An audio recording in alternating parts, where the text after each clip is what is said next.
சிம்பு ஹன்சிகாவுக்கு தோரணம் கட்ட தயாராகும் ரசிகர்கள். சிம்பு ஹன்சிகாவோட ரியல் லவ் டூயட் திரைக்கு பின்னால் ஓடிக்கிட்டு இருந்த போதும் மறுபடியும் மாஜி காதலியான நயன்தாராவோட சிம்பு இது நம்ம ஆளு படத்துல ஜோடி சேர்ந்திருக்கிறதுனால அவரோட ரசிகர் வட்டாரத்துல புகைச்சல் உருவாகி இருக்கு.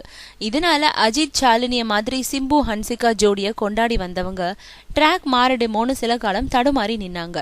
ஆனா நயன்தாரா வெறும் தோழி தான், ஹன்சிகா தான் இனி நிரந்தர காதலின்னு சிம்பு ஸ்டேட்மெண்ட் விட்டதை அடுத்து இப்போ அவரோட ரசிகர்களுக்கான குழப்பம் நீங்கிருச்சு. அதனால சிம்பு ஹன்சிகா முதலா ஜோடி சேர்ந்திருக்கும் வாழு படத்தை எதிர்நோக்கி இருக்காங்க சிம்புவோட ரசிகர்கள்.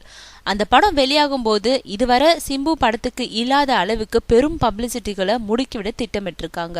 குறிப்பா விஜய் அஜித் படங்கள் வெளியாகும் நாளன்று எப்படி பாலாபிஷேகம், ஆட்டம் பாட்டம் கொண்டாட்டம்னு அமர்கலப்படுத்துவாங்களோ அந்த அளவுக்கு சிம்பு ஹன்சிகாவோட கட் அவுட்டுக்கு அபிஷேகம் தோரம்னு பரபரப்பு கூட்ட இப்பவே தயார் நிலையில இருக்காங்க சிம்புவோட ரசிக கோடிகள்.